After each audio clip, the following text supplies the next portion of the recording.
The sun rises slowly over the tiled rooftops of ancient Rome, touching the edges of temples, workshops, and narrow alleyways where the city's less celebrated lives begin their day. Long before senators debate laws or merchants open their stalls, another group is already awake. These are the women and men whose work is rarely discussed in polite history books, yet whose presence was so common that the Roman world could not function without them. They were the prostitutes of the empire, and their days followed routines as structured and demanding as any other profession of the ancient world. To understand their daily lives, you must first understand how ordinary and visible prostitution was in Roman society. It was not hidden behind locked doors or whispered about in shame. It existed openly along busy streets, near bathhouses, taverns, and marketplaces. Many Romans accepted it as a fact of urban life, regulated by law, taxed by the state, and spoken of without much pretense. This acceptance did not mean respect, however. Prostitutes lived in a strange space between visibility and social invisibility, seen by everyone but valued by few. A typical day often began in cramped living quarters, sometimes no larger than a storage room. Many prostitutes lived where they worked, especially those in brothels known as lupanaria. These buildings were usually dark and narrow, with small stone rooms lining a central corridor. Each room contained little more than a low bed, made of wood or stone, sometimes topped with a thin mattress stuffed with straw. There were no private bathing rooms, no personal kitchens, and little ventilation. The smell of oil lamps, sweat, and old stone lingered constantly. Morning routines were practical, rather than leisurely. A woman or man working in a brothel might wash their face using a shared basin, comb their hair, and apply simple cosmetics made from chalk, soot, or crushed minerals. These preparations were not about beauty in a modern sense, but about signaling availability and health. A painted face or styled hair was part of the professional uniform, a way of standing out in a crowded street filled with competitors. Not all prostitutes worked in brothels. Some operated independently, renting small rooms or working from taverns, inns, or even public bathhouses. These individuals had slightly more freedom, but also more risk. Without the protection of a brothel owner or manager, they had to negotiate directly with clients, enforce payment, and handle danger on their own. The law technically allowed prostitution, but it offered little protection against violence or exploitation. As the day progressed, the streets filled with noise. Vendors shouted prices, carts rattled over stone roads, and citizens moved between temples, forums, and bathhouses. Prostitutes positioned themselves strategically, near doorways or along well-traveled paths. Some wore specific clothing or sandals that marked their profession, while others relied on reputation and repeat customers. There were even wall carvings and graffiti advertising services, scratched into plaster near taverns and crossroads. Contrary to popular imagination, much of their time was spent waiting for customers, waiting for payment, waiting for the sun to move so the heat would lessen or the crowds would change. During these long hours, conversations happened. Workers shared news, gossip, and survival tips. They spoke about which clients were kind, which were violent, and which were slow to pay. This informal knowledge network was essential, especially for newcomers who had little protection. Food was simple and often scarce. Meals might consist of bread, olives, lentils, or leftover scraps from nearby kitchens. Meat was rare. Wine, often diluted, was common, both as a comfort and a way to dull exhaustion. Some brothels provided basic meals, deducting the cost from earnings. Others left workers to fend for themselves. Debt was a constant threat, binding many to their workplace far longer than they had intended. As afternoon turned into evening, business increased. After public baths closed and workdays ended, men sought distraction and company. For many clients, the visit was not only about physical release, but also about conversation. Prostitutes listened to complaints about work, politics, and family life. They learned how to flatter, soothe, and appear interested. Skills as important as anything physical. Emotional labor, though unnamed, was a significant part of the job. The work itself was regulated in strange and sometimes contradictory ways. Prostitutes were required to register with authorities in many cities, marking them officially as infames, a legal status that stripped them of certain rights. At the same time, the state collected taxes from their earnings. This contradiction defined their existence, legally recognized but socially excluded, necessary yet disrespected. As night deepened, oil lamps flickered in doorways, casting long shadows on stone walls. Some workers continued late into the night, while others withdrew, exhausted. Sleep came in short, uneasy stretches, often interrupted by noise from the street or nearby rooms. Privacy was rare, safety was uncertain, and yet for many this life offered more stability than alternatives such as slavery, starvation, or dangerous labor in fields and mines. In these quiet hours, lying on narrow beds or sitting in doorways watching the city settle, some may have wondered how long they could continue. Others may have dreamed of saving enough to leave, to marry, or to open a small shop. A few might have felt resigned, seeing no clear path beyond the walls that surrounded them. As the lamps dimmed and Rome settled into uneasy sleep, one question lingered in the air, unspoken but ever present. In a city built on order, power, and hierarchy, what did it truly mean to live a life that everyone depended on, but few respected? As the days passed in ancient Rome, routine became both a comfort and a trap. For those working as prostitutes, time did not flow according to calendars or festivals, but through the rhythm of bodies, footsteps, and the slow wearing down of the self. Morning light meant preparation, afternoon meant waiting, evening meant labor, and night meant endurance. Yet beneath this predictable pattern, lives were shaped by forces far beyond individual control: law, class, gender, and survival. Many who entered this profession had not chosen it freely. Some were enslaved, purchased specifically for sexual labor. Others were born into poverty so deep that selling their bodies seemed like the only available path. A small number entered voluntarily, drawn by the promise of independence or better earnings than domestic work could offer. Regardless of how they arrived, once registered as prostitutes, their social identity was permanently marked. Roman law did not allow them to easily leave the profession. Even if they later married or gained wealth, the stain of infamia followed them, closing doors to full citizenship and respect. Daily life reflected this legal reality. A prostitute could not testify in court in the same way as other citizens. She could not wear certain garments reserved for respectable women. Clothing itself became a signal of status. While respectable matrons wore modest stolas, prostitutes were often expected to dress in brighter colors or more revealing styles. These visual markers were not always enforced, but they shaped how society viewed and treated them. Clothing became both advertisement and burden. Work environments varied widely. In larger brothels, a manager or owner controlled schedules, pricing, and discipline. These individuals, often former slaves or freedmen, took a significant portion of earnings. Rules were strict. Leaving without permission could result in punishment or loss of food. In smaller, independent settings, the risks were different. A woman working alone had more freedom, but no protection. Violence was a constant possibility, and legal recourse was rare. Health was another constant concern. There was little medical understanding of disease transmission, and no effective treatment for many illnesses.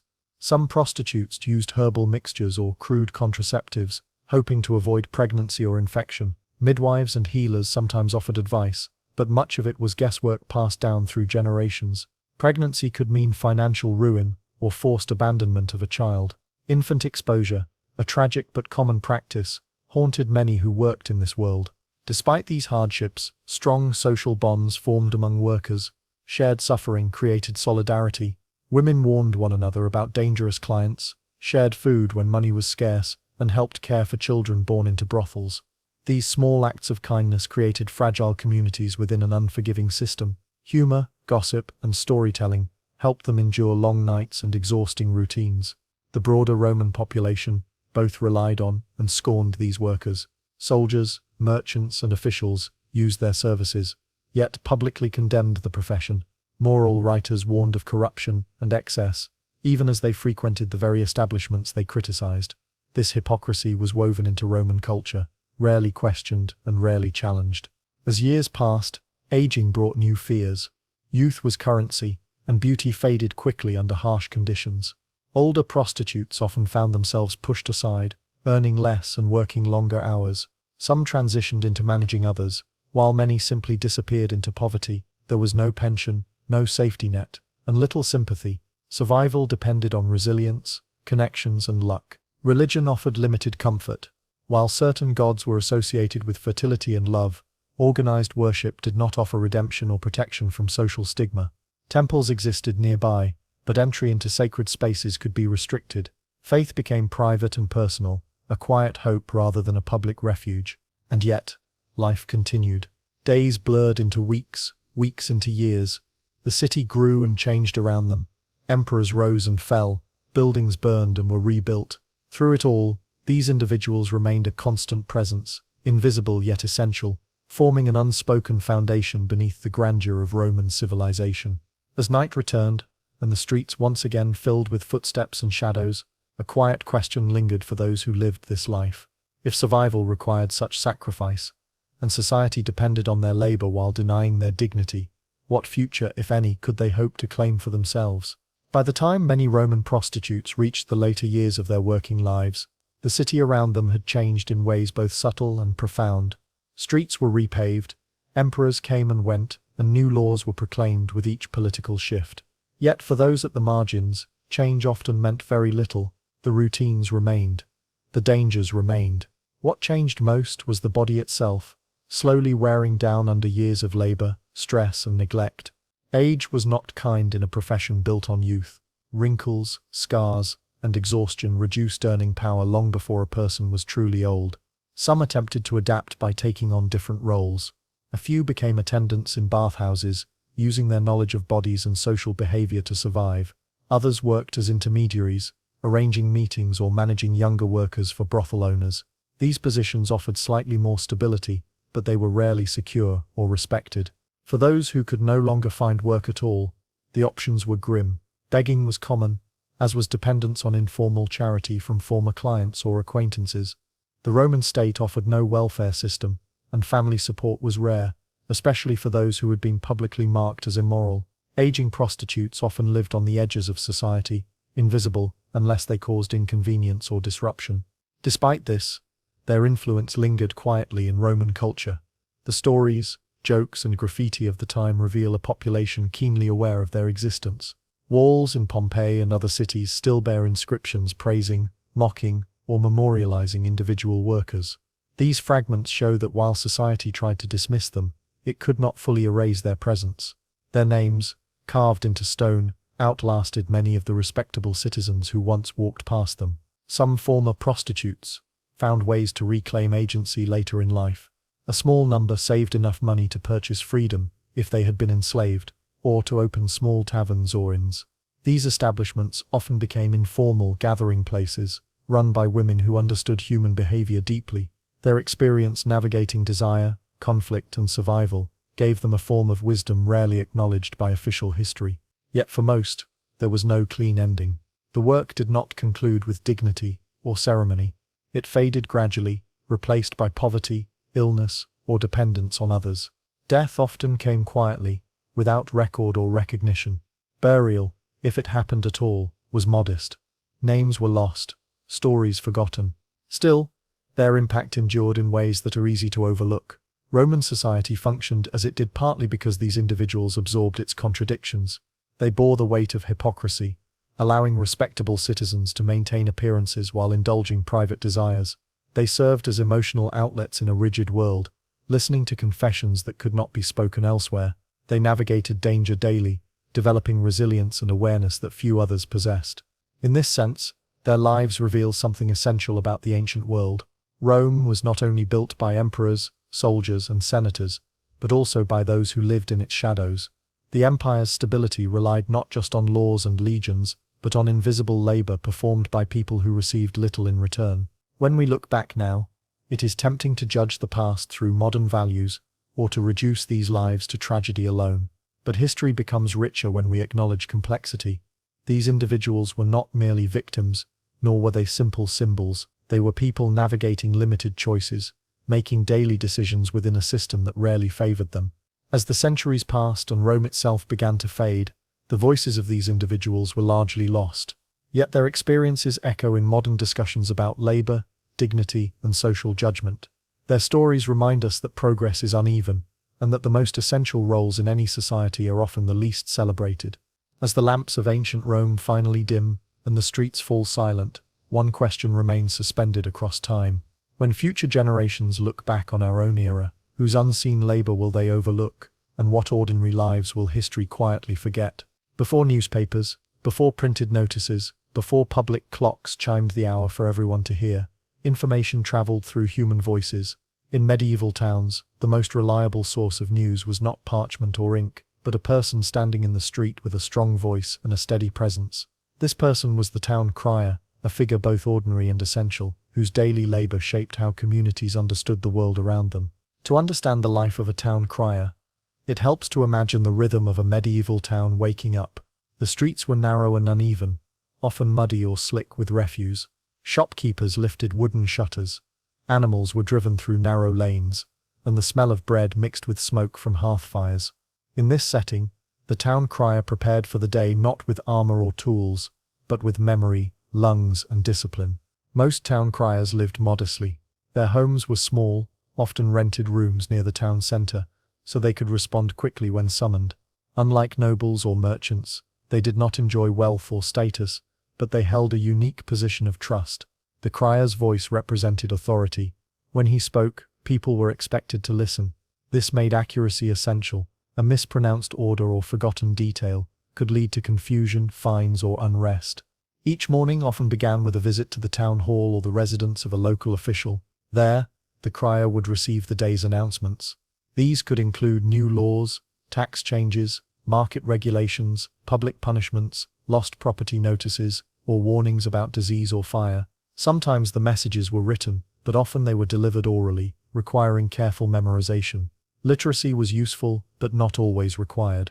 What mattered most was clarity, reliability, and a strong voice. Once prepared, the crier would begin his route. He carried a bell or staff, used to draw attention before speaking. At each major intersection or marketplace, he would ring the bell and wait for silence. Only then would he shout the message, slowly and clearly, often repeating it several times. In larger towns, the same message might be delivered multiple times a day in different locations to ensure it reached as many people as possible. The physical toll of this work was significant. Hours of shouting strained the voice, especially in cold or damp weather. Many criers developed chronic throat problems or hoarseness. There were no remedies beyond rest and simple herbal mixtures. Despite this, missing a day of work was rarely an option. Information had to flow, regardless of personal discomfort. The content of the announcements varied widely. Some days were routine, filled with market rules, or reminders about curfews. Other days carried heavier news. A new tax could spark anger. A royal decree might demand obedience. Announcements of executions or punishments drew crowds and changed the mood of the town instantly.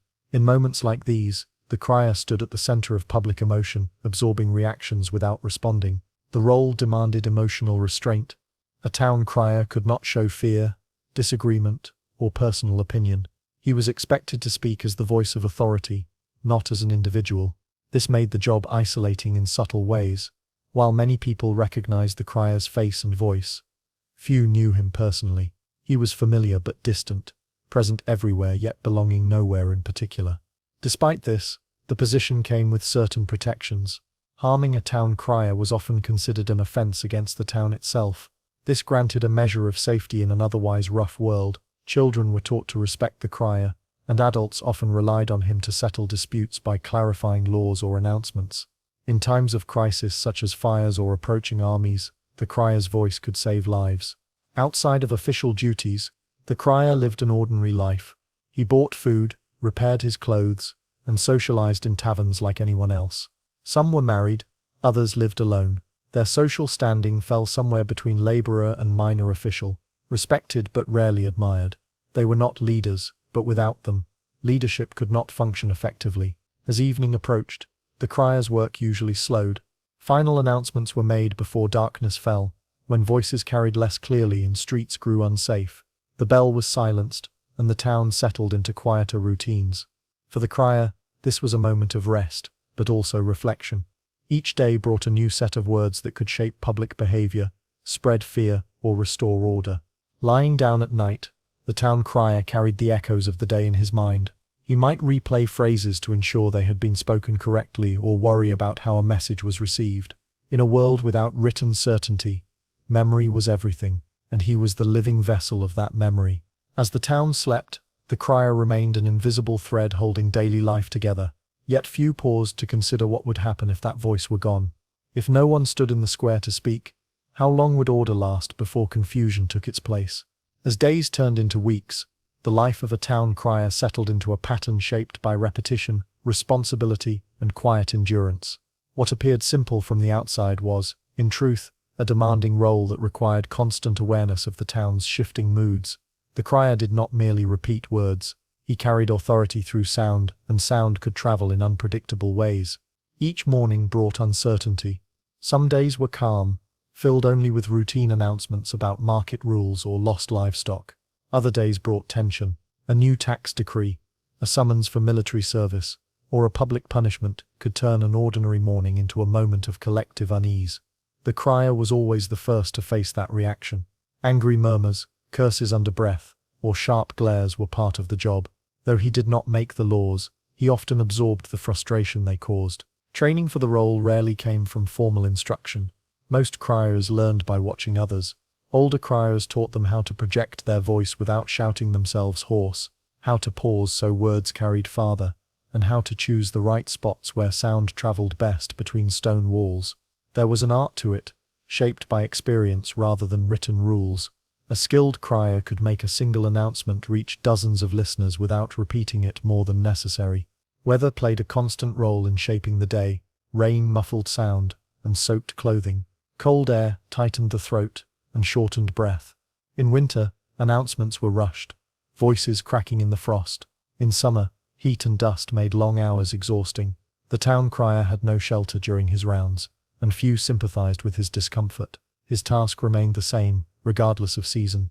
The emotional weight of the job was often heavier than the physical one. Town criers were witnesses to the private lives of others without truly participating in them. They announced deaths, inheritances, punishments, and public shaming. When a neighbor was fined or accused of a crime, it was the crier's voice that carried the news. Faces in the crowd would change, friendships strained, and tensions rose, all while the crier stood in the center, expected to remain neutral and composed. Over time, many criers developed a detached demeanor, not coldness, but a kind of emotional discipline. They learned not to react, not to linger on expressions of grief or anger. This distance was necessary for survival. To absorb every emotion would have been unbearable.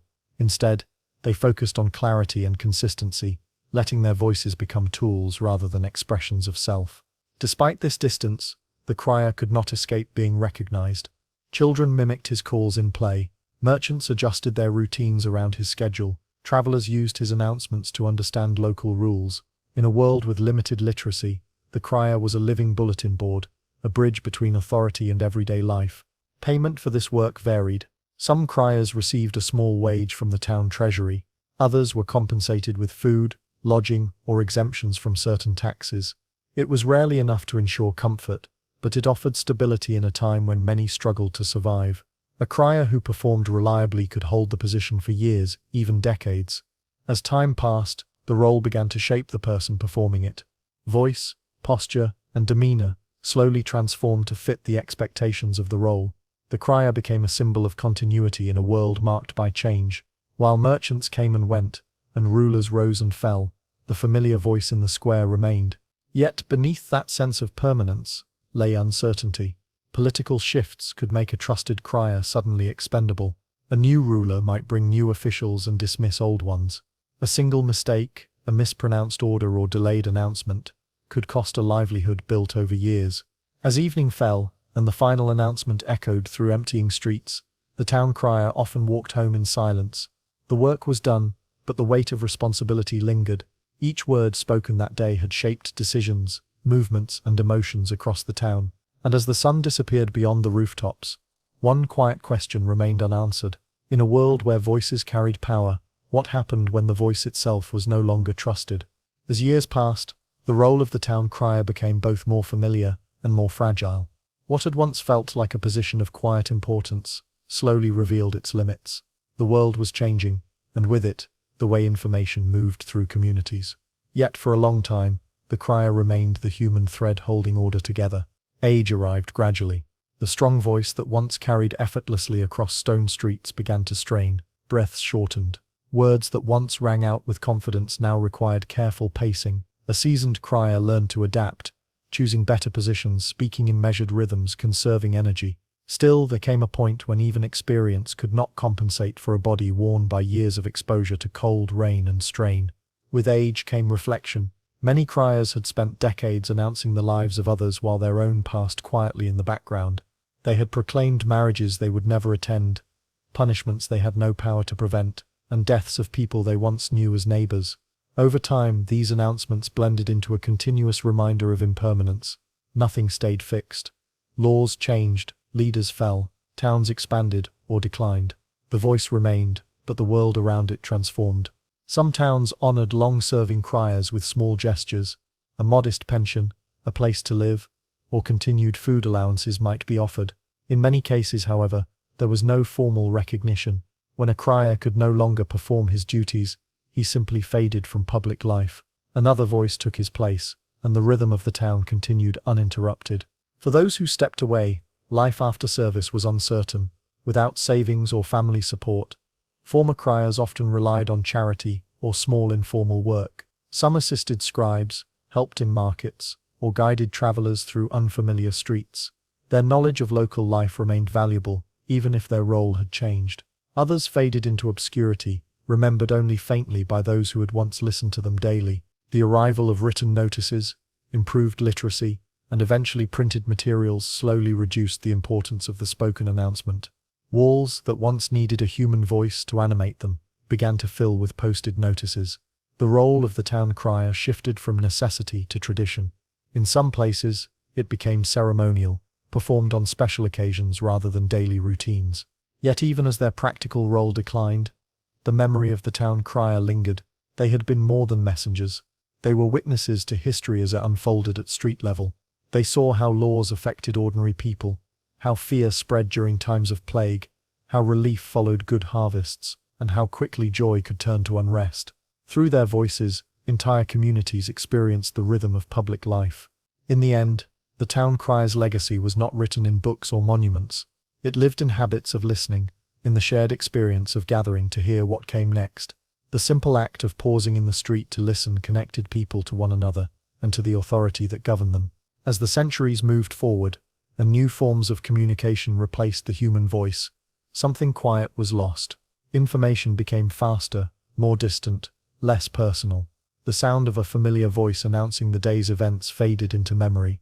And so, when we think of the town crier now, we are not just remembering a profession, we are remembering a time when information had a face, a voice, and a place in the physical world. A time when news arrived, not through paper or screens, but through breath and sound, carried across stone streets to waiting ears. As that voice faded into history, it leaves behind a final question for us to consider. In a world overflowing with information, do we still listen as closely as people once did when a single voice called out to the town? Long before bakeries filled city streets with glass windows and warm electric light, bread was already one of the most essential foundations of daily life. In the ancient world, bread was not a comfort food or a luxury, it was survival. For millions of people, it formed the bulk of every meal, eaten morning and night, plain or dipped in whatever could be found.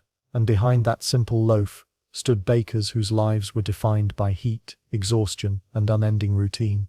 To understand how ancient bakers lived, you must first imagine their workday beginning long before dawn.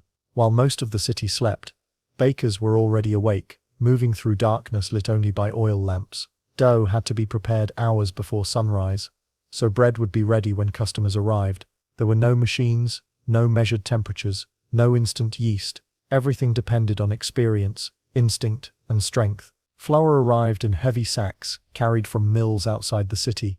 These mills were often powered by animals or water wheels, and the flour was coarse, filled with fragments of husk and grit. Bakers mixed it by hand in large troughs, adding water little by little until the dough reached the right consistency. Kneading was long and exhausting work, done with bare arms and shoulders, sometimes by teams who took turns to avoid collapse. Yeast was not understood scientifically. Instead, bakers relied on wild fermentation, using pieces of old dough saved from previous batches. If the mixture failed to rise, the entire day's work could be ruined. This made baking both a skill and a gamble. A single cold night or contaminated batch could mean wasted labor and hunger for those who depended on that bread. Once kneaded, dough was shaped into loaves and left to rest. Meanwhile, ovens had to be prepared. Ancient ovens were massive stone structures heated by burning wood or charcoal directly inside. Once the heat was high enough, the ashes were scraped out, and the loaves placed inside.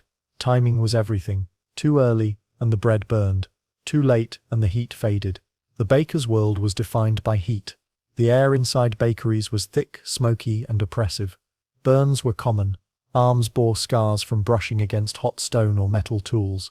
There was no protective clothing, only experience and caution. Many bakers worked shirtless, their skin darkened by soot and sun. In cities like Rome, baking was so essential that large communal bakeries existed, some employing dozens of workers. Many of these bakers were enslaved or formerly enslaved people, bound to the profession by law or debt. Their work was relentless. A city demanded bread every day, regardless of weather, illness, or exhaustion. Once the loaves were baked, distribution began immediately. Bread was sold directly from the bakery or delivered to markets and households. Some bakeries supplied state distributions, feeding thousands as part of public grain programs. Failure to meet these demands could lead to punishment or loss of status. Despite the hardship, baking offered a strange kind of stability. Unlike many trades, bread would always be needed. Even during war or famine, people sought it desperately. This made skilled bakers valuable, if not respected. They were known figures in their neighborhoods, recognized by their flour-dusted clothing and early hours. Yet the work took a heavy toll. Constant exposure to smoke damaged lungs. Repetitive labor damaged joints. Life expectancy was short, and few bakers reached old age in good health. Still, generation after generation continued the trade, often passing skills from parent to child. As dawn broke and the first customers lined up, the bakery came alive with movement and sound. The smell of fresh bread spread through the streets, signaling the start of another day. For the people of the city, this smell meant nourishment and routine. For the baker, it marked the continuation of a cycle that rarely paused. And as the ovens cooled and the last loaves were sold, a quiet question lingered in the smoky air. In a world that depended so deeply on bread, why were the hands that made it so often overlooked? As the sun climbed higher and the early rush passed, the pace inside the bakery shifted but never truly slowed. The first wave of customers had been fed, yet the work was far from finished. For many bakers, the morning hours were only the beginning of a long cycle that stretched deep into the day and often into the night. Once the initial batch of bread was sold, attention turned to preparation for the next. Dough had to be mixed again, ovens reheated, and supplies checked. Grain was precious, and waste was dangerous. A baker who misjudged his quantities risked running short before the day ended, or being left with spoiled dough that could not be sold. Careful planning was essential, even when exhaustion made concentration difficult. The physical strain of the work was relentless. Kneading dough required strength and endurance, often done by pressing and folding the mixture against stone surfaces for long stretches of time. Arms ached, backs stiffened, and hands cracked from constant contact with flour and water. Many bakers wrapped cloth around their hands or used animal fat to soothe cracked skin, but injuries were common and rarely treated properly. Heat remained a constant companion. Ovens radiated warmth even after the fires were extinguished, turning bakeries into suffocating spaces during warmer months. Sweat mixed with flour dust, coating skin and lungs alike. Breathing was heavy, and coughing was common. Some bakers developed chronic respiratory problems, though few connected these ailments directly to their work. Despite the hardship, a rhythm emerged that brought a strange sense of order. Each movement had a purpose, refined through repetition. Measuring, mixing, shaping, baking, and selling blended into a continuous cycle. Time was not marked by clocks but by the color of the bread, the position of the sun, and the demands of customers waiting outside. Socially, bakers occupied an unusual position. They were essential to survival, yet rarely admired. In some cities, baker guilds formed to protect shared interests, regulate prices, and ensure steady grain supplies. These organizations provided a sense of identity and limited security. Membership could offer support in times of illness or hardship, though entrance was often restricted and controlled. For enslaved bakers, life was harsher still. They labored under strict supervision, with little hope of advancement. Some, however, managed to gain favor through skill and reliability. Exceptional bakers might be granted greater responsibility or, in rare cases, earn their freedom. Their expertise was valuable, and owners understood that a skilled baker could mean steady income. Women also played significant roles in baking, especially within households and small workshops. They managed dough preparation, oversaw fires, and trained children in the craft. In many communities, baking knowledge was passed quietly through generations, preserved not in written manuals but in memory and practice. As the day wore on, the bakery became a social space as well as a workplace. Neighbors exchanged news while waiting for bread. Arguments flared over portions or prices. Children ran errands carrying loaves wrapped in cloth back to their homes. In this way, the bakery functioned as a hub of daily life, connecting people across social lines. Yet beneath the routine lay constant uncertainty. A poor harvest could drive grain prices beyond reach. A fire could destroy a bakery in minutes. Illness could halt production entirely. There were no safety nets, no insurance, no guarantees. Survival depended on endurance, reputation, and luck. As evening approached, the final loaves were sold or set aside for the next morning. The ovens cooled slowly, releasing the last waves of heat into darkening streets. Bakers cleaned their tools, swept the floors, and prepared for a few hours of rest before the cycle began again. In the quiet that followed, amid the lingering scent of ash and grain, a question remained unspoken but ever present. When the survival of a city depended so completely on a few exhausted hands, how long could those hands continue to carry the weight? As years passed, the rhythm of the bakery carved itself deeply into the bodies and lives of those who worked within it. For many bakers, time did not move in seasons or years but in cycles of dough, fire, and exhaustion. The repetition was relentless, and yet it was this very repetition that allowed entire cities to function. Without bread, order collapsed. Without bakers, hunger followed quickly. Age came early to those in the trade. Constant lifting weakened joints, smoke scarred lungs, and long hours bent spines forward. Many bakers developed stooped postures long before old age. Their hands, rough and scarred, bore the permanent marks of heat and labor. These physical signs were accepted as unavoidable, almost as proof of dedication. To survive as a baker meant accepting pain as part of daily life. Despite this, there was pride in the craft. Bread was not merely food, it was trust made tangible. A poorly baked loaf could sicken a family, or spark anger in a neighborhood. A well-baked one brought loyalty and returned customers. Bakers learned to read subtle signs, the sound of a loaf when tapped, the smell of steam escaping a crust, the color of heat within the oven. These skills were not written down, they lived in memory, passed from mentor to apprentice, through years of observation. In some cities, bakers gained a measure of collective power. Organized groups negotiated grain supplies, protected members from unfair punishment, and ensured that prices remained stable during shortages. This cooperation did not eliminate hardship, but it offered a fragile shield against disaster. When famine threatened, bakers often stood on the front line of public anger, blamed for shortages beyond their control. There were moments of quiet satisfaction. Seeing children eat warm bread in the early morning, watching a long line move steadily as people received their daily food, knowing that one's work, though exhausting, kept a city alive. These moments did not erase the hardship, but they gave it meaning. As time passed, some bakers managed to pass their trade to sons or apprentices. Others died without successors, their knowledge disappearing with them. When political shifts or economic collapse struck, bakeries were among the first to suffer and the last to recover. Yet as long as grain could be ground and fires lit, the work continued in some form. Eventually, innovations arrived. New milling techniques, improved ovens, and later mechanical tools slowly transformed baking. What once required dozens of laborers could be done more efficiently. The ancient baker's world began to fade, preserved only in fragments of writing, tools buried in ruins, and the lingering traditions of bread making itself. Still, every loaf baked today carries echoes of that past.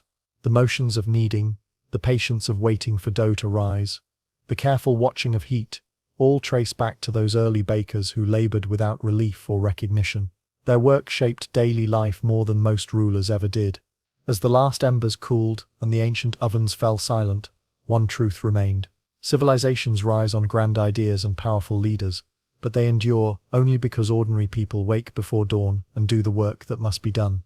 And so the final question lingers quietly, like warmth fading from stone.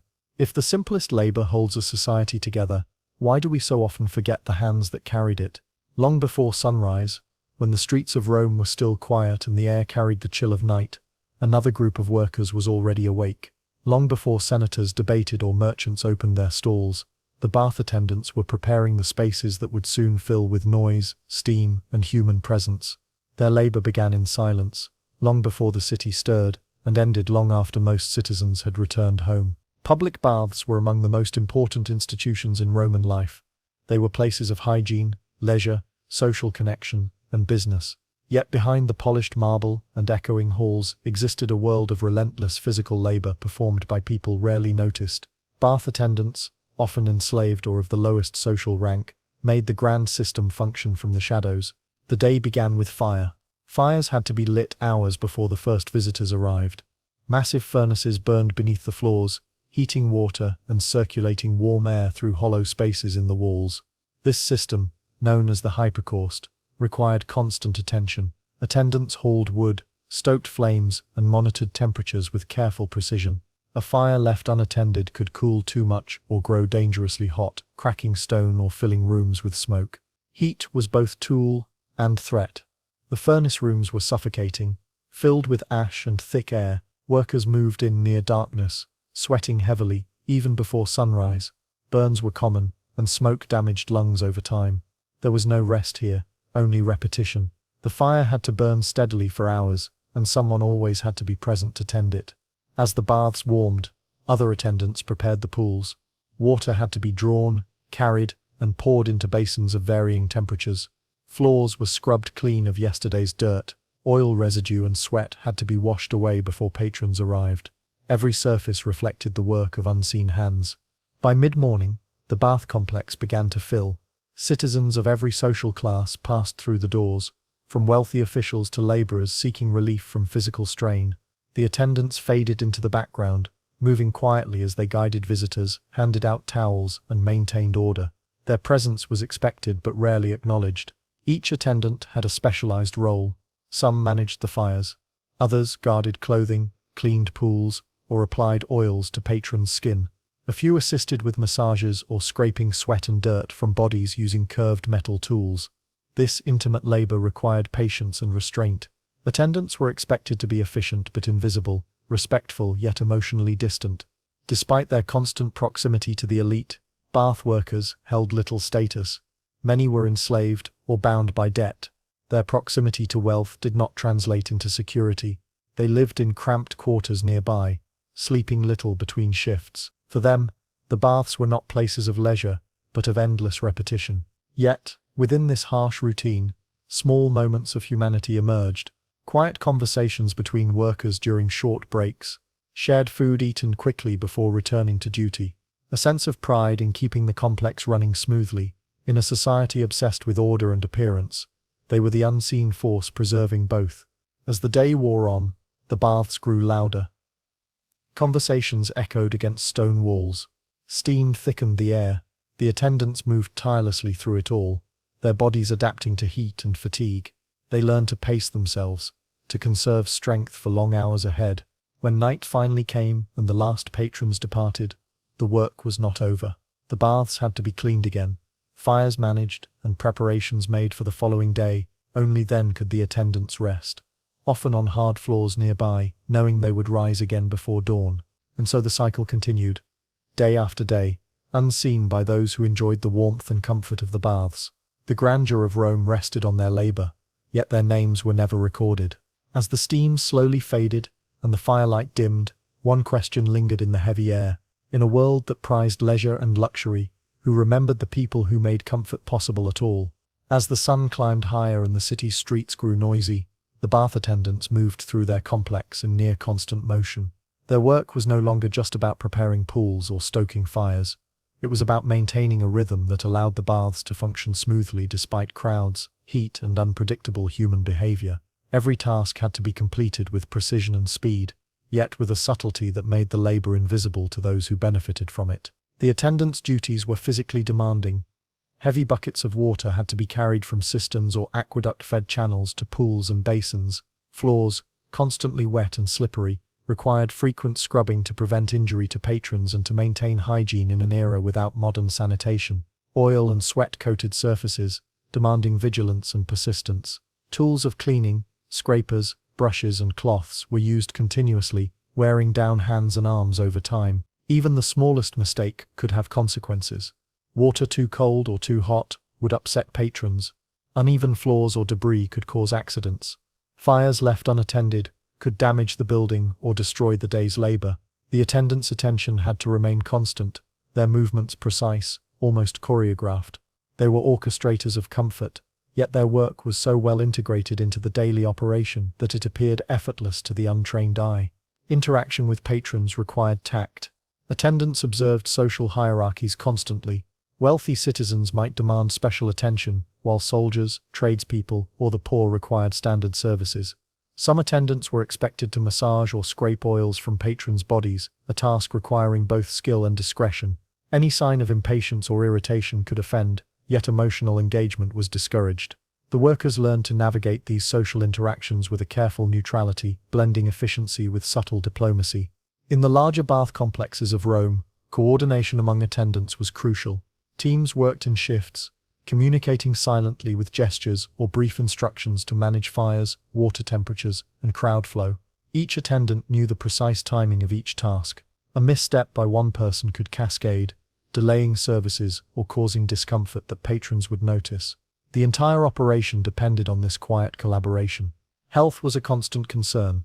The heat, smoke, and dampness of bathhouses encouraged respiratory problems, fatigue, and burns.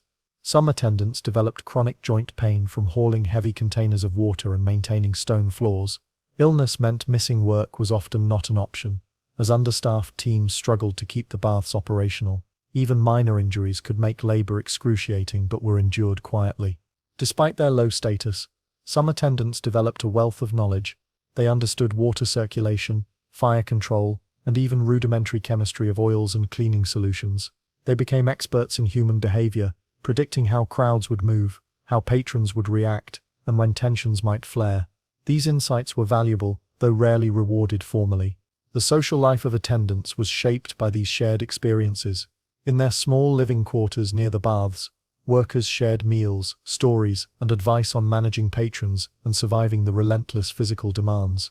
Bonds of trust developed, forming a fragile support system within a world that otherwise offered few protections.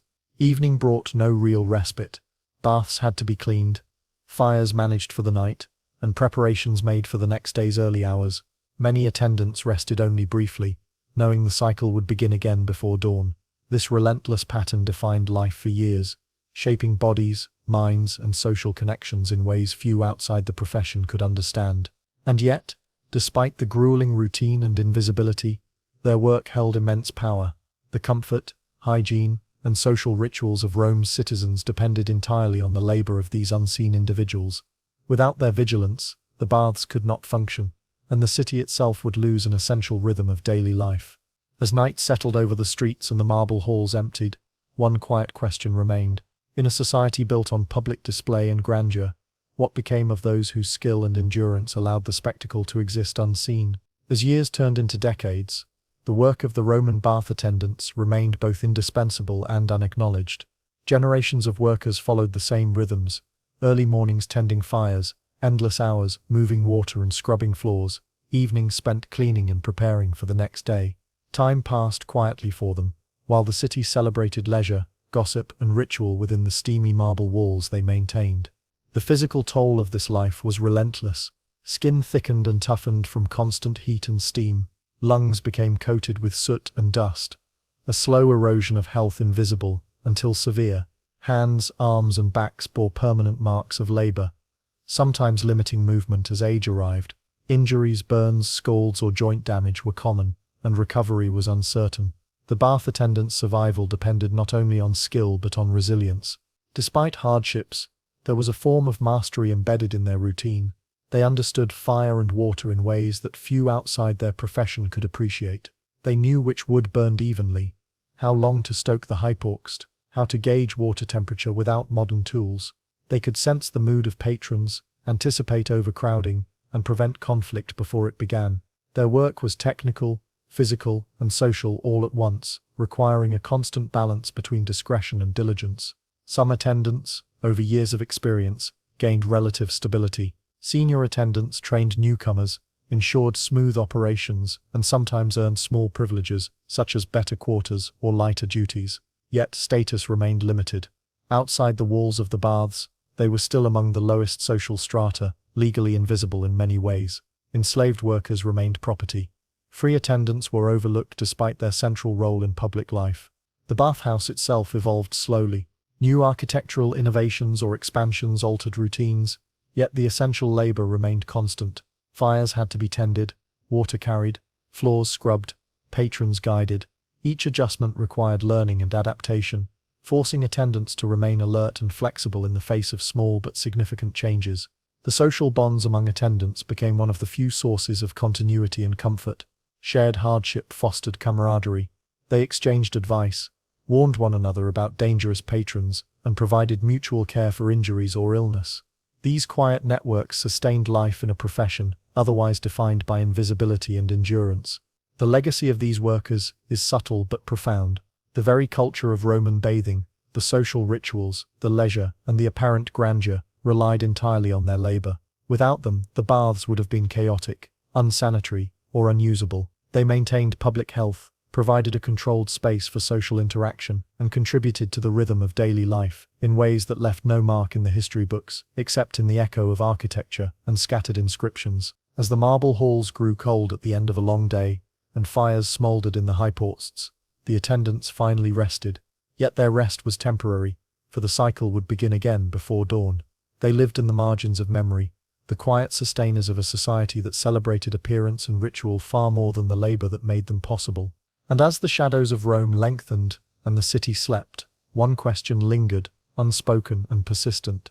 If the grandeur of civilization depends on those who work unseen, what does that tell us about whose stories are remembered and whose are forgotten? In the bustling streets of a medieval town, amid the clatter of carts, the smell of smoke, and the cries of vendors, there existed a quieter, subtler world. This was the world of the apothecary, a place where knowledge, observation, and careful labor intersected to provide remedies that could mean life or death. Unlike blacksmiths, bakers, or town criers, apothecaries were rarely noticed by the casual passerby. Their trade demanded patience, precision, and a constant vigilance for both danger and opportunity. Apothecaries were the medical providers of their communities, combining elements of science, superstition, and craft. They worked with herbs, minerals, and animal products, blending them into salves, tinctures, powders, and potions. Each preparation required careful measurement, an understanding of properties, and skillful handling. A single mistake could render a remedy ineffective, or worse, poisonous. Unlike physicians, whose status often rested on social rank or education, apothecaries earned respect or suspicion based entirely on the results of their work. Their shops were usually small and crowded. Shelves lined the walls, filled with jars, dried herbs, bottles, and powders. Mortars and pestles sat ready, stained from centuries of use. The air was pungent with the aroma of dried roots, flowers, resins, and vinegar.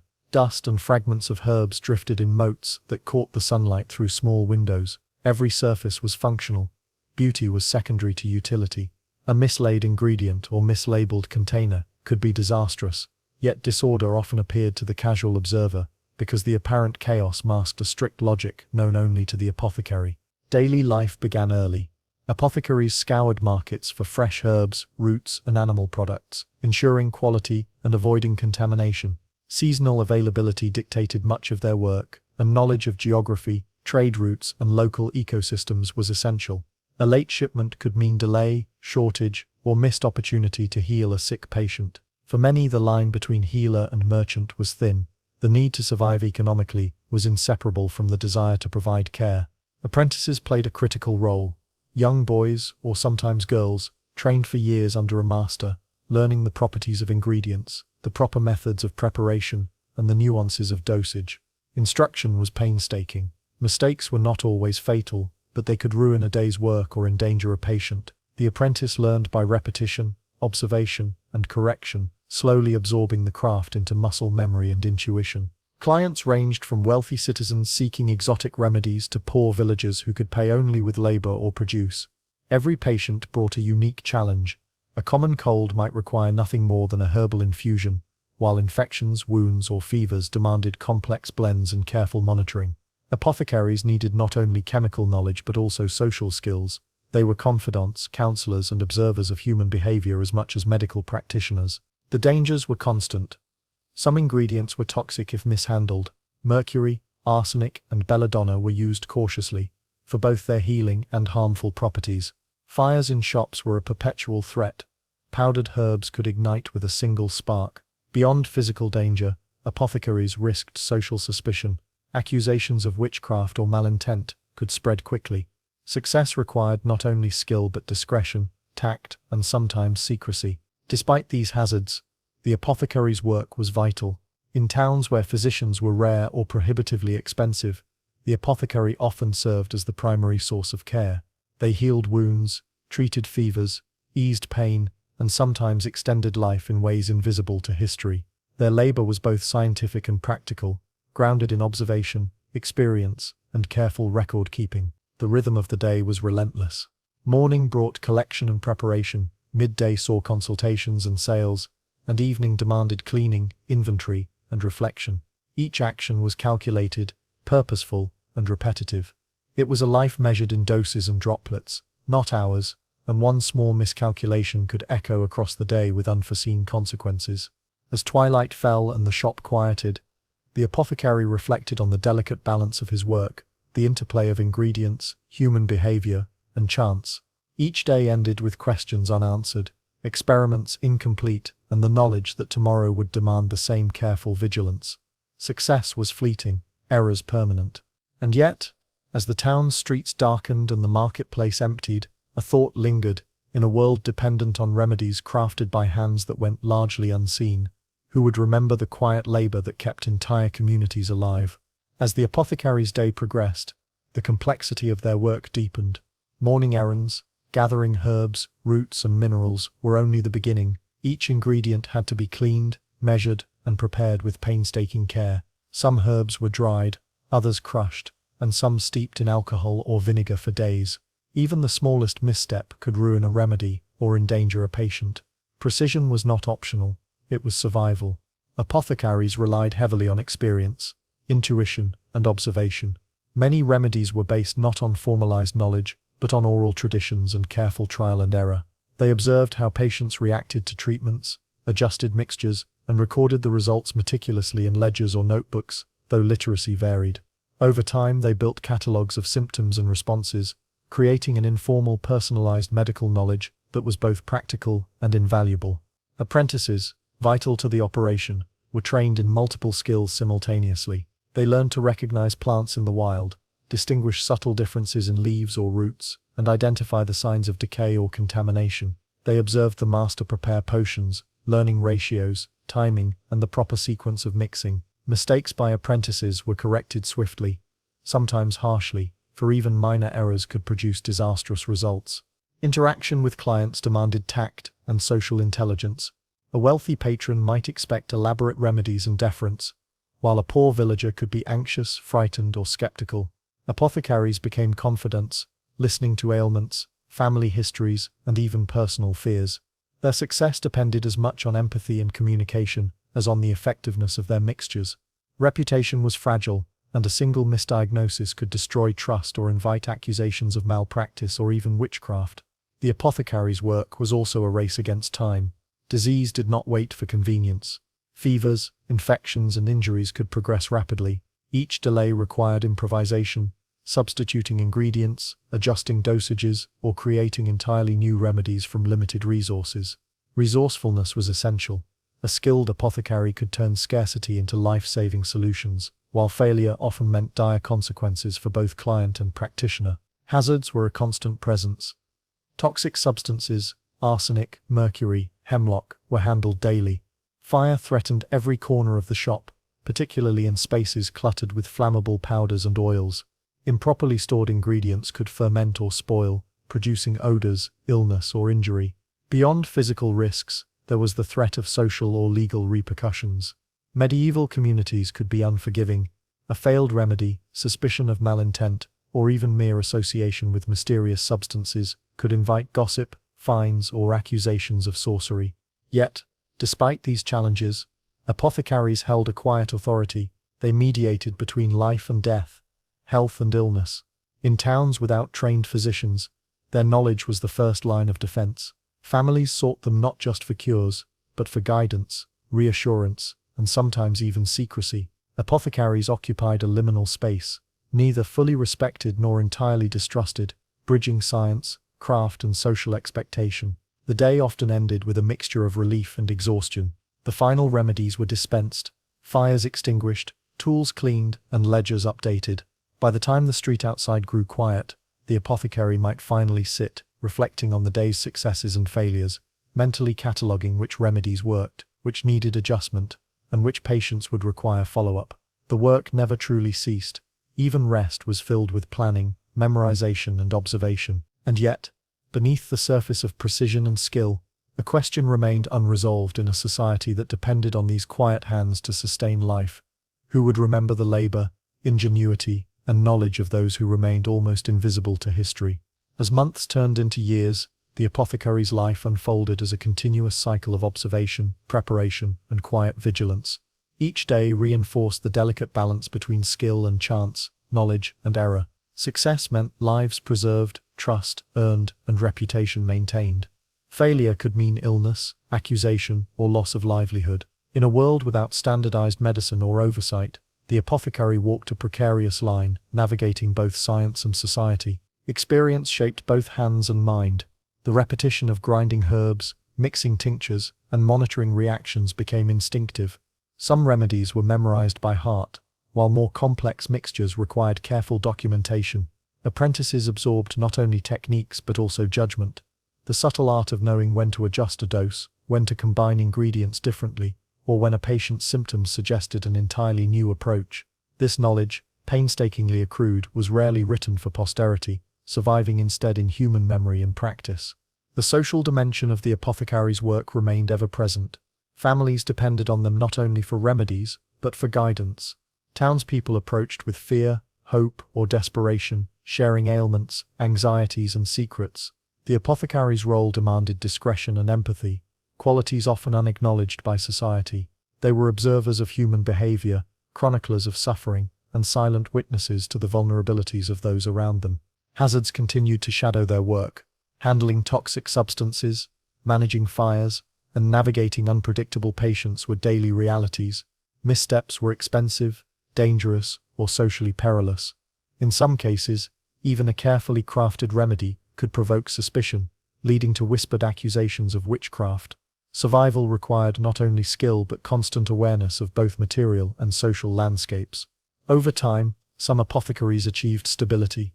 Senior practitioners trained apprentices, ensured a reliable supply of ingredients, and established networks of trust within the community. Yet few rose to wealth or prominence. Their work was essential, yet largely invisible, outside the small circles that directly benefited from it. Their names, like the remedies they created, often disappeared from history, leaving behind only traces of labor, tools, and fleeting recognition. The cumulative impact of their work was profound.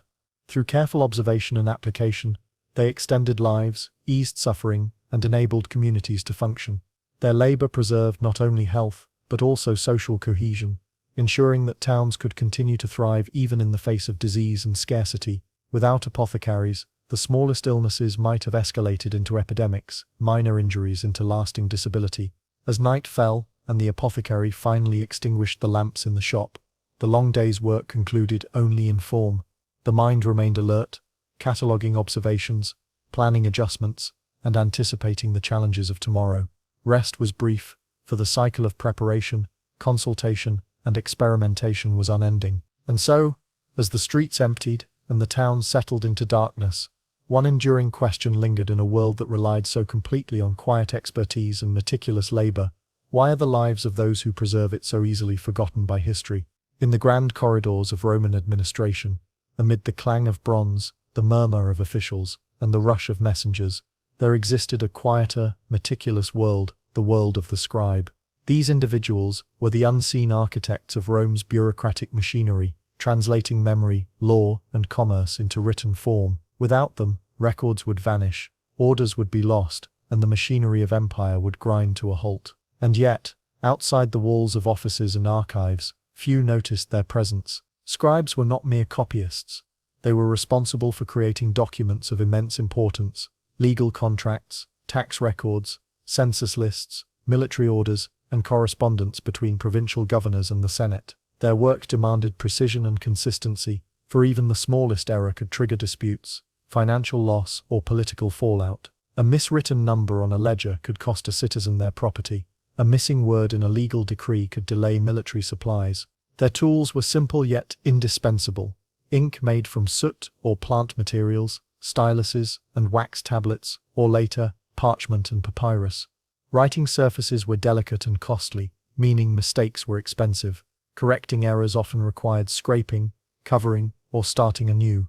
A scribe could spend hours on a single line, ensuring that each stroke conformed to accepted forms and legible scripts. Legibility was as critical as accuracy. Government officials depended on clarity to execute decisions without misunderstanding. Workdays began early, often before dawn. Scribes prepared ink, arranged tablets, and reviewed notes from previous sessions. Some were attached to specific offices or officials, working in close proximity to those who dictated policy. Others traveled with messengers or military units, maintaining records in distant provinces. In every context, attention to detail was non-negotiable. The survival of information depended on it. Apprenticeships were crucial to the continuation of this labor. Young scribes trained for years under experienced mentors, learning not only the physical techniques of writing, but also the conventions of Roman administration. They memorized abbreviations, learned the proper order of entries, and absorbed the subtleties of legal language. Errors were corrected rigorously, for mistakes could have long-lasting repercussions, sometimes extending beyond the apprentice's lifetime. Despite the intellectual rigor required, the scribe's work was physically taxing. Hours hunched over a tablet strained the back, neck, and eyes. Ink and soot-stained hands and clothing. Long hours of concentration could lead to fatigue, headaches, and mistakes if vigilance waned. And yet, even when weary precision remained paramount, interaction with the world outside was limited, but consequential.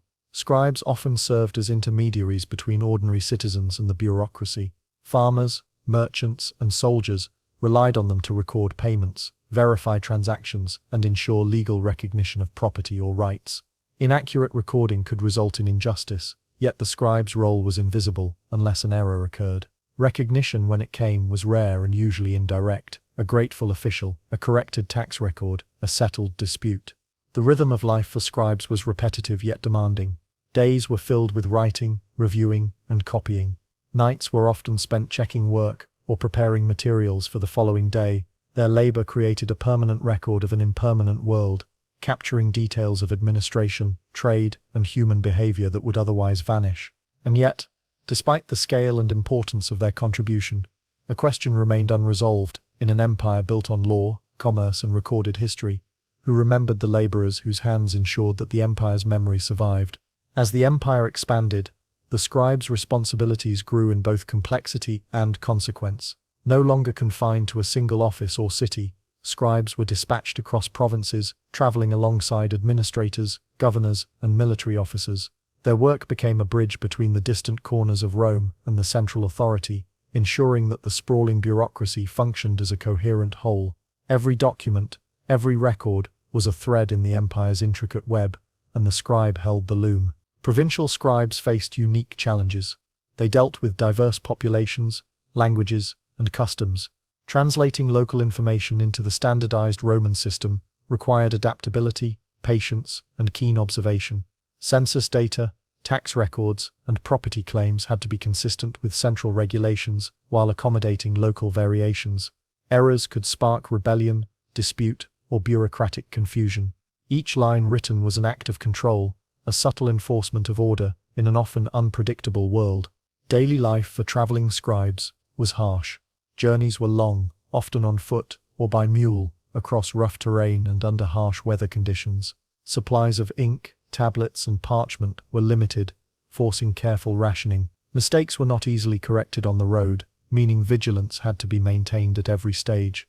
Nights were spent in inns, government lodgings, or tents, yet sleep was often interrupted by the need to record the day's events accurately or to prepare documents for officials who demanded immediate verification. In urban offices, scribes faced different pressures. The pace was relentless. Messengers arrived with letters from distant governors, tax collectors delivered new data, and officials required immediate summaries. Scribes sorted, recorded, and copied information, maintaining the integrity of a bureaucracy that relied on speed as much as accuracy. Apprentices, junior scribes, and assistants were constantly supervised, their errors caught quickly, for even minor mistakes could ripple outward, affecting trade, governance, or legal matters. The cognitive demands were immense.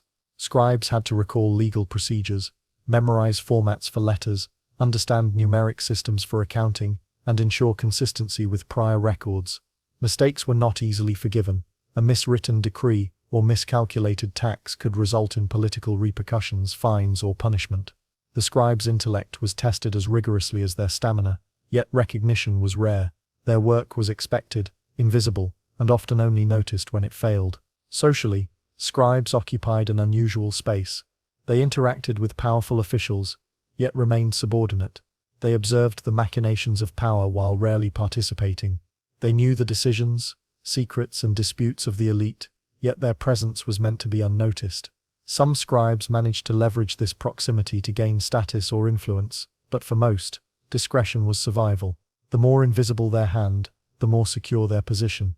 Health and endurance were ongoing concerns. Sitting or kneeling for long hours led to chronic aches.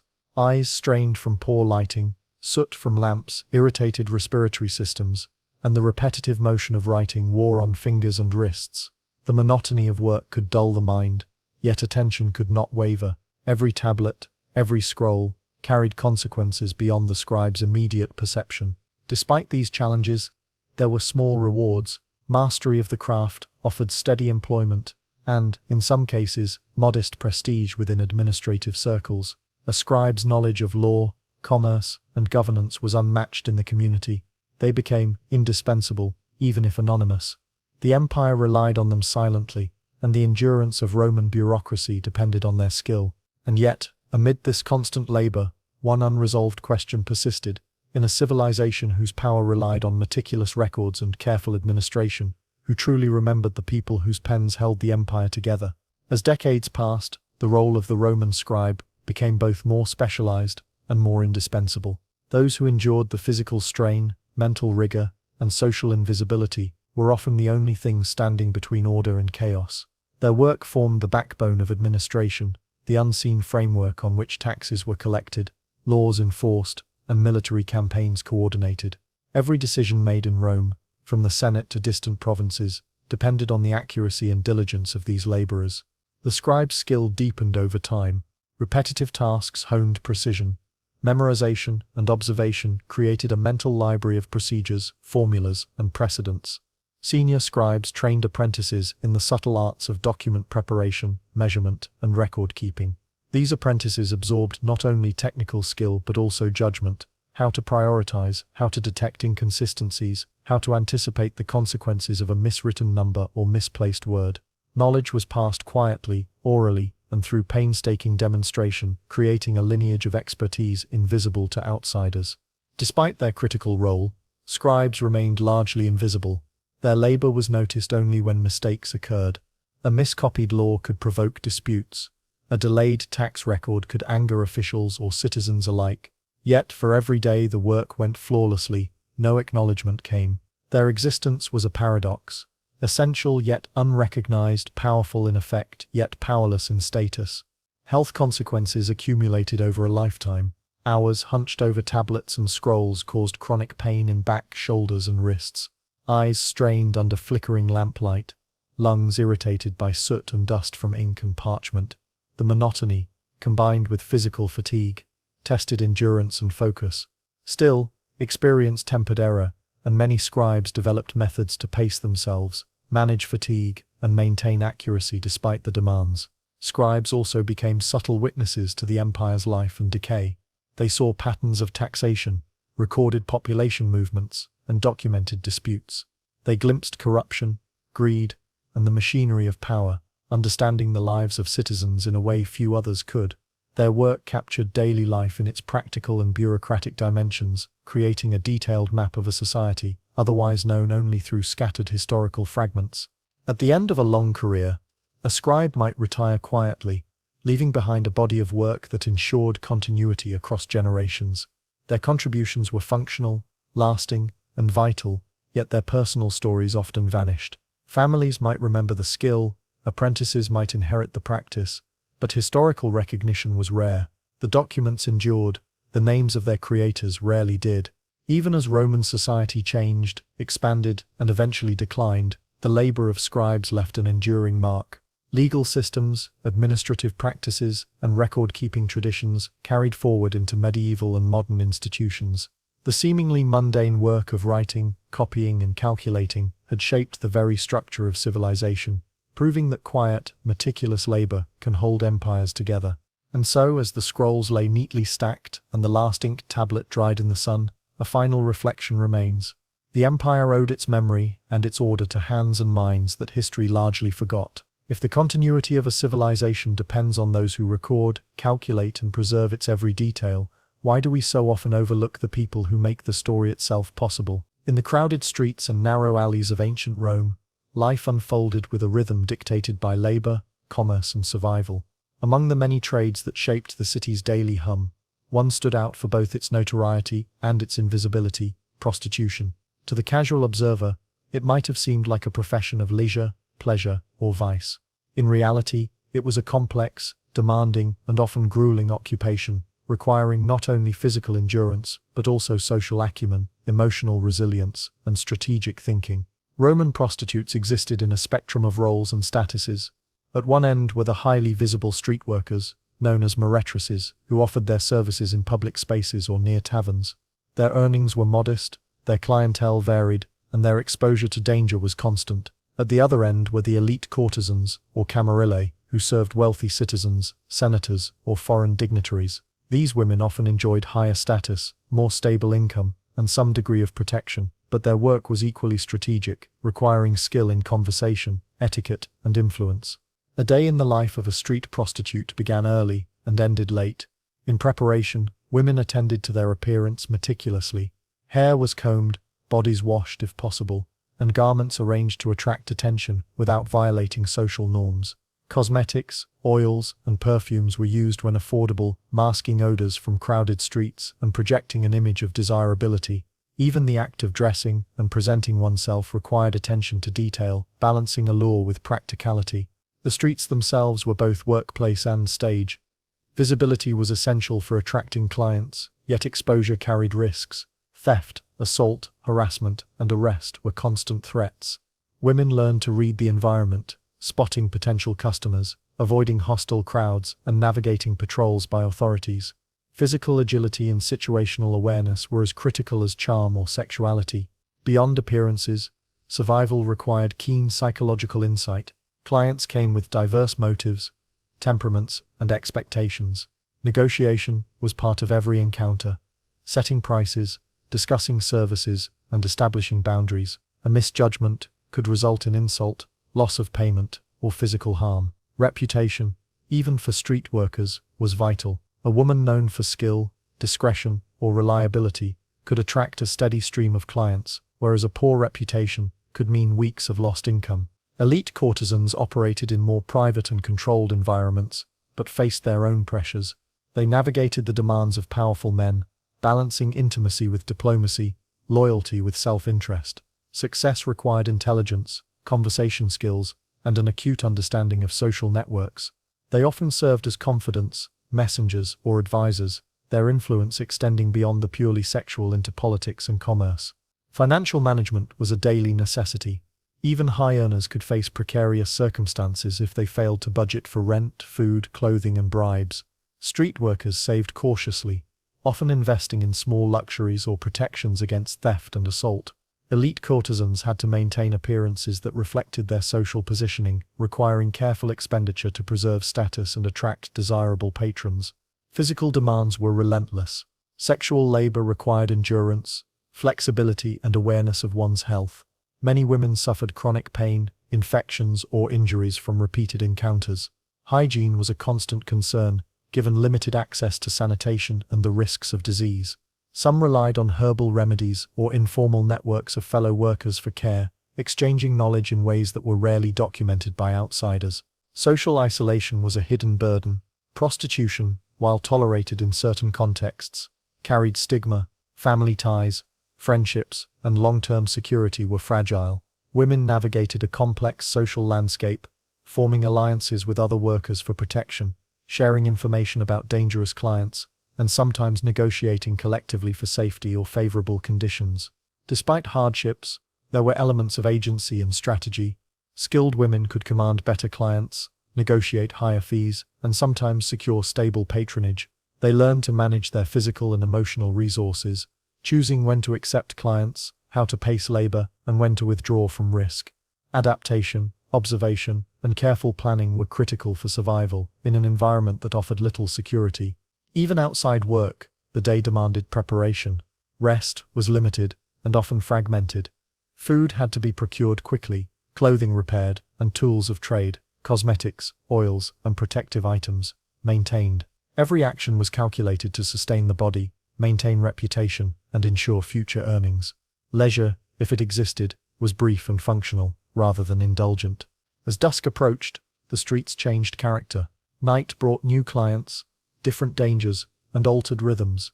Women who had worked during the day often shifted to other locations, adapting to the patterns of urban life. The city itself dictated labor. Markets, taverns, and bathhouses were nodes of activity, each requiring knowledge and attentiveness to exploit safely. And yet, despite their constant presence and labor, Roman prostitutes were largely invisible to the chroniclers of history. Their work shaped daily urban life, sustained economies, and influenced social and political networks. Yet their stories are reconstructed only through fragments, inscriptions, and the occasional commentary of moralists. As night fell over the bustling streets, one question lingered, pressing quietly against the edges of the city's noise. In a world that relied so heavily on their labor, strategy, and resilience, who truly remembered the lives of the women who kept the city moving from dusk to dawn? As night deepened, the labor of Roman prostitutes shifted in pace, setting, and intensity. Street workers had to navigate changing crowds, altered patrols, and the unpredictable behavior of clients who were emboldened by darkness. The work, already physically taxing, became more dangerous. Shadows hid threats as easily as they concealed opportunity. Every decision, where to position oneself, which client to approach or decline, when to retreat, carried consequences for safety and livelihood. Preparation for evening encounters was deliberate. Garments were chosen not only for allure but for practicality, ease of movement, warmth in cooler nights, and the ability to protect against theft or assault. Oils, perfumes, and cosmetics were reapplied to maintain the desired appearance. A ritual repeated frequently. Hygiene remained critical, though facilities were limited. Some women relied on bathhouses, others on wells or buckets, combining cleanliness with efficiency. Presentation and physical readiness were part of an unspoken contract between worker and client, a constant negotiation of expectation. Interaction with clients required skill, patience, and rapid judgment. Women assessed risk, temperament, and potential payment within moments of engagement. Negotiations over price, services, and boundaries were immediate, often conducted under the watchful eyes of peers or enforcers of social order. Street workers had to balance assertiveness with approachability, learning to sense when a situation might become dangerous and when to capitalize on opportunity. Discretion, persuasion, and charm were as essential as physical performance.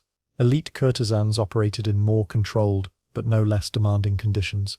Serving wealthy citizens or officials, they had to navigate complex social hierarchies. The intimacy of their work extended beyond physicality, into conversation, observation, and sometimes manipulation. Understanding the motivations of patrons, what they desired, feared, or envied, was critical. A misstep could result in lost favor, social scandal, or financial instability. The work required intelligence and strategy, demanding mental engagement as intense as physical labor. Health risks persisted. Sexually transmitted infections, injuries, exhaustion, and malnutrition were constant threats. Women developed strategies to protect themselves, from herbal remedies to discreet alliances with more experienced peers who shared knowledge of dangerous clients or safer practices. Survival depended on careful attention to both body and environment, with few external protections or societal support. Financial management intensified at night. Income was unpredictable. Some evenings brought many clients, others none. Women had to allocate earnings for rent, food, clothing, protective items, and occasional bribes to authorities or enforcers. Strategic saving was essential for both immediate survival and future security. Elite courtesans invested in appearance and social positioning, maintaining networks that ensured repeat patronage and sometimes protection in political or social circles. Emotional labor was equally significant. Women maintained composure in the face of insult, aggression, or indifference. They concealed fear, frustration, or fatigue, projecting an image of availability and control. Relationships with clients were transactional yet required psychological dexterity. A keen awareness of social cues, body language, and human desire was critical. Misreading a situation could have consequences far beyond the financial. Night work also demanded navigation of urban geography. The city's streets, alleys, and public spaces shifted with light, traffic, and law enforcement. Certain areas were safer, others notoriously dangerous. Women relied on memory, observation, and guidance from peers to move efficiently and avoid trouble. Their intimate knowledge of the city, its rhythms, and its hidden dangers was both survival skill and silent expertise. As the hours wore on, exhaustion set in. The physicality of repeated encounters, combined with the mental strain of constant vigilance and negotiation, created cumulative fatigue. Some women alternated between clients, borrowed support from fellow workers, or shifted locations strategically to conserve energy. The end of the night was never a guarantee of rest. The return home required attention, safety, and preparation for the next day's labor. Yet, amidst the toil, small forms of agency emerged.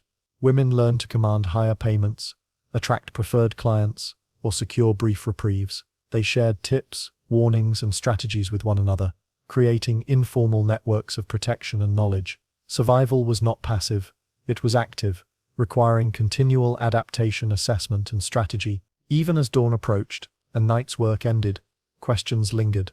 In a society dependent on their labor, intelligence, and resilience, how did these women navigate a world that celebrated their clients' stories while leaving their own lives largely undocumented? As the first light of dawn crept over the rooftops of Rome, the streets gradually emptied, leaving behind the residue of another night's labor. For the women who worked in the city's oldest profession, the end of one shift marked the preparation for another cycle. The night's earnings were counted, goods were replenished, and small repairs to clothing or protective items were made. Every action was strategic, ensuring survival, efficiency, and readiness for the day ahead. Physical exhaustion was unavoidable. Hours of negotiation, walking, waiting, and labor-intensive encounters took a toll on muscles, joints, and energy reserves. Many women bore visible signs of wear, calloused hands, strained backs, or facial lines etched by long nights and insufficient sleep. Yet, these physical reminders were also markers of skill, endurance, and resilience. Survival depended on an intimate understanding of one's own body and its limits. The psychological demands persisted beyond client interaction. Women had to manage feelings of fear, humiliation, or fatigue while maintaining composure. Emotional labor was inseparable from physical labor, a constant balancing act between self-preservation and the expectations of others. Over time, strategies emerged: alliances with fellow workers, selective engagement with clients, and careful planning of routes and hours. Each decision was calculated to maximize safety, income, and long-term survival. Elite courtesans continued to operate in parallel spheres of influence. Their work required intelligence, social insight, and the ability to navigate power dynamics. By cultivating relationships with influential patrons, they could secure financial stability, protection, and sometimes even political leverage. These women exemplified agency within constraints, using skills often undervalued or ignored by historians to negotiate better conditions, accumulate resources, and safeguard their future. Health and hygiene remained precarious. Limited access to proper sanitation, exposure to sexually transmitted diseases, and the physical strain of repetitive labor were persistent threats. Some women relied on herbal remedies or traditional knowledge shared among peers, reflecting a form of communal expertise often invisible to outsiders. Survival required continuous attention to both immediate needs and long-term well-being. Social bonds were another crucial element of life. Fellow workers formed networks of mutual aid, sharing information about dangerous clients, locations, or law enforcement patrols. These connections provided both practical support and emotional sustenance, creating a fragile sense of community in a world that was often hostile. Trust and discretion were invaluable commodities, exchanged carefully and preserved when possible. Financial strategy dictated many aspects of daily life. Street workers budgeted frugally, prioritizing necessities and emergency reserves, while elite courtesans invested in clothing, presentation, and social networks. Income management was as essential as the work itself. Without careful planning, even a successful night could yield instability. Economic literacy, negotiation skills, and foresight were integral to survival. By the time the city fully awoke, the labor of the night's workforce had already set the rhythm for the day. Streets were cleaned, clients dispersed, and routines continued seamlessly. To the public, the city appeared orderly, functional, and vibrant. Yet, beneath this veneer, lay the unacknowledged labor that made it possible, the skill, resilience, and strategy of women whose names rarely reach the chronicles of history. Ultimately, the lives of Roman prostitutes reveal more than the mechanics of a profession. They illuminate the intersections of survival, agency, and social invisibility. Their labor was not merely transactional, it was adaptive, strategic, and essential to the functioning of urban life. While history often remembers the clients, the laws, and the architecture, it frequently neglects those whose work sustained it quietly, consistently, and at great personal cost. As the sun rose over the forum and the city stirred with merchants, senators, and laborers, one thought remained pressing and unresolved. If the very rhythm of daily life depended on hands, minds, and bodies that remained largely invisible, whose stories should we truly remember when we recount the past? In the heart of Rome, the roar of the crowd was both exhilarating and terrifying. Colosseums and amphitheaters echoed with the sounds of anticipation, cheers, and sometimes blood-curdling silence as gladiators prepared for combat. To the spectators, these fights were a spectacle of bravery, skill, and entertainment. To the men and women who trained, tended, and supported these fighters behind the scenes, life was a mixture of labor, danger, and strict discipline, a world largely unseen, yet essential to the spectacle that defined Roman entertainment. Gladiators themselves were only one part of a larger ecosystem. Their trainers, physicians, cooks, and attendants shaped every aspect of their lives, dictating diet, exercise, and recovery. These workers were bound to rigorous routines, ensuring the fighters could perform at peak condition. The health and success of the gladiators depended on the labor, expertise, and constant vigilance of these unseen individuals, who themselves lived under strict hierarchies and harsh conditions. Daily life in a gladiator school, or ludus, began long before dawn. Trainers inspected the sleeping quarters, ensuring that weapons were maintained, bedding was clean, and discipline was observed. The fighters rose early, stretching and performing exercises designed to strengthen muscles, improve reflexes, and build stamina. Attendants measured portions of food, prepared baths, and monitored each gladiator for signs of illness or injury. The rhythm of the morning was precise, almost ritualistic, because any deviation could affect performance, and mistakes were costly. Diet was both science and superstition. Cooks prepared meals rich in carbohydrates, proteins, and minerals, often derived from beans, barley, and meat, to build strength. Certain foods were believed to increase endurance, resilience, or even courage. Food preparation required skill, as nutrition could not be sacrificed for taste. Each meal was part of a larger program designed to produce fighters capable of surviving both training and the arena, demonstrating that survival depended not only on strength, but also on careful attention to the body.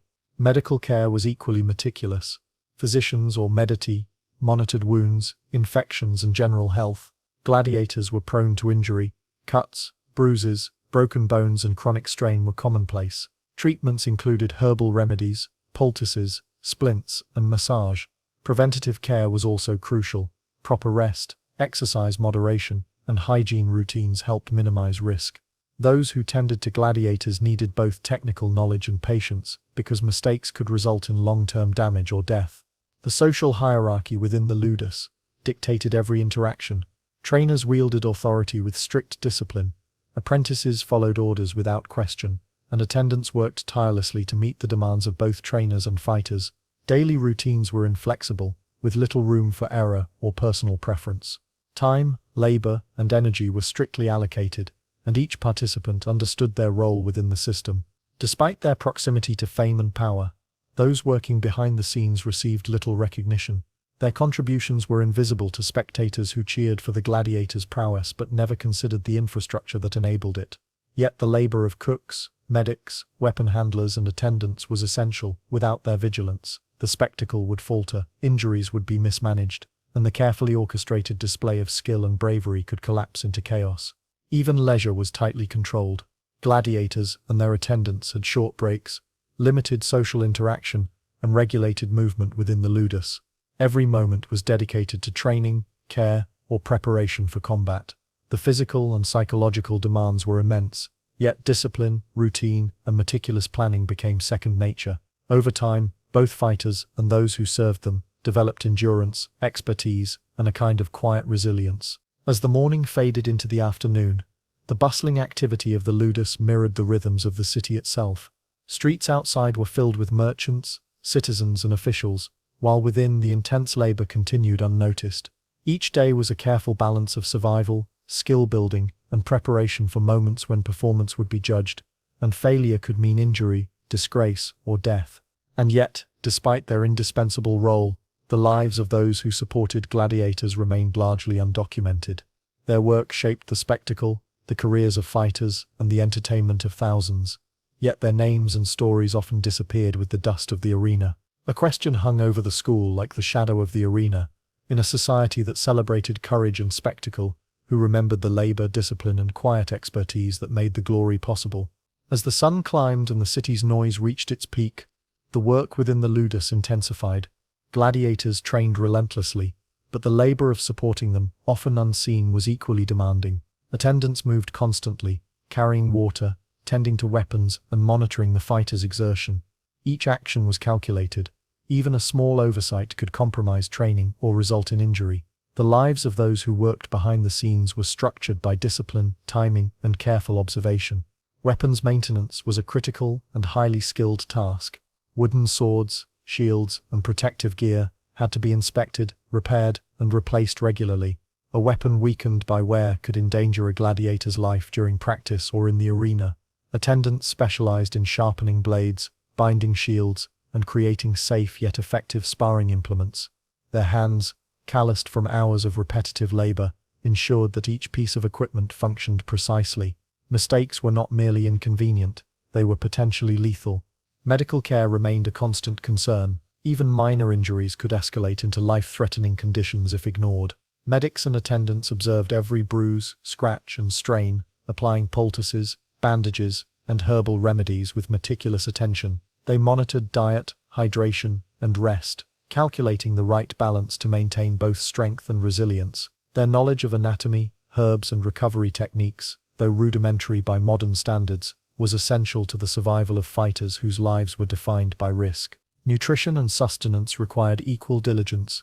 Cooks prepared meals according to the specific needs of individual gladiators, measuring portions carefully to maintain optimal strength without excess weight. Food preparation demanded not only skill but foresight. Ingredients had to be fresh, correctly stored, and adapted to each gladiator's condition. Mismanagement could weaken a fighter, reduce performance, or even compromise health. The cook's labor, invisible to spectators, was critical to maintaining the delicate equilibrium of stamina, muscle recovery, and energy. Social dynamics within the ludus shaped both opportunity and risk.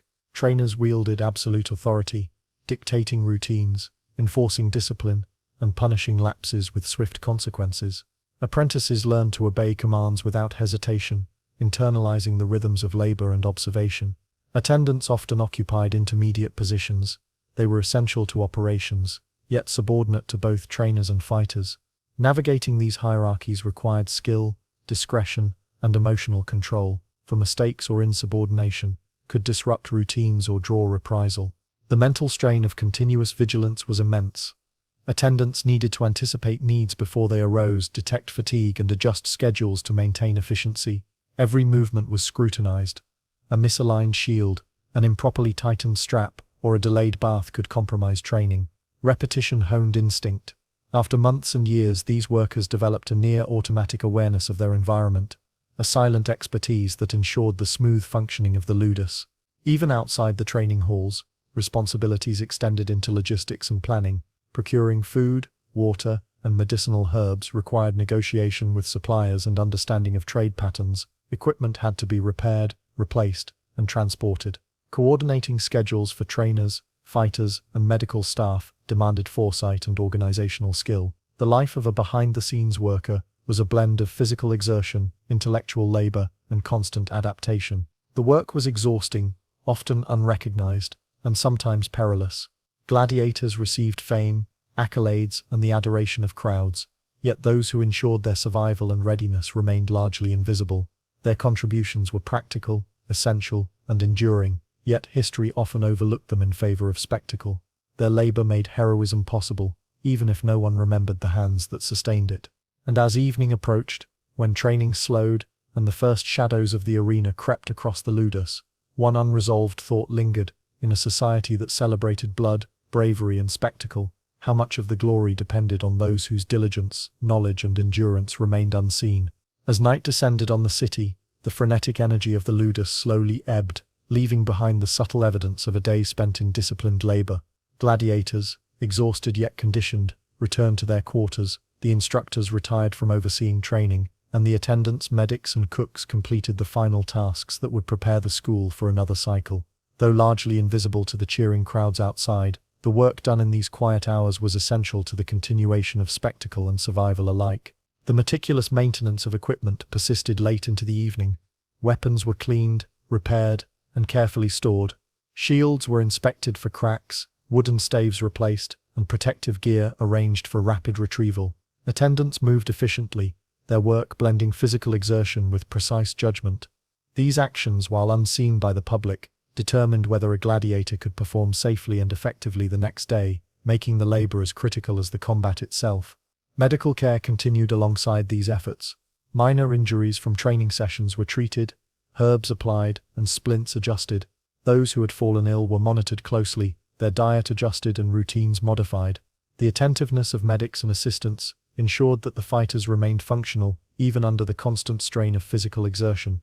Survival, in the ludus, was a collaborative effort, dependent as much on the unseen caretakers as on the fighters themselves. Social dynamics among the staff reflected the complexities of hierarchy and skill. Senior attendants oversaw apprentices, delegating tasks while ensuring accuracy and safety. Relationships were built on trust, observation, and experience. Mistakes were corrected swiftly, yet guidance and mentorship allowed knowledge to accumulate across generations.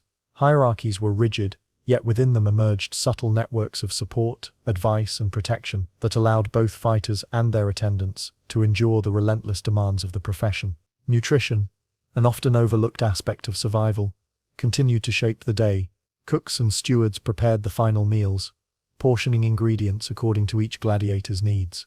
Herbs for recovery, legumes for strength, and occasional animal protein were combined to sustain energy and facilitate healing.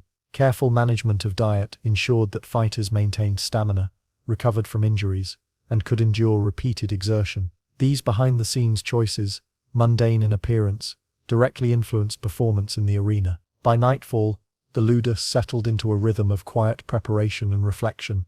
Attendants checked logs, inventory, and schedules, while medics reviewed records of injuries, illnesses, and recovery progress. Everything was meticulously noted, not for spectators, but for the continuation of the system itself. Each action, each observation, built a framework that allowed gladiators to face the arena day after day. Despite their critical role, the staff remained largely unrecognized. Crowds celebrated the bravery, skill, and charisma of gladiators, rarely considering the countless hours of labor, vigilance, and expertise that sustained them. These individuals, the medics, cooks, attendants, and trainers, were the silent architects of survival and spectacle, their contributions vital yet historically marginalized. Their knowledge, discipline, and endurance shaped outcomes as decisively as any sword strike. Ultimately, the life behind the arena demonstrates that the triumphs of the visible are inseparable from the labor of the invisible. Gladiators may have captured the audience's imagination, but the continuity, health, and skill they displayed depended entirely on unseen hands. The narrative of fame, therefore, is incomplete without acknowledging the people whose labor made it possible. And so, as the lamps dimmed and the shadows stretched across the empty training halls, one enduring question remained. If history remembers only the spectacle, the blood, and the heroes, how can we reconstruct the lives and labor of those whose silent efforts made every triumph possible?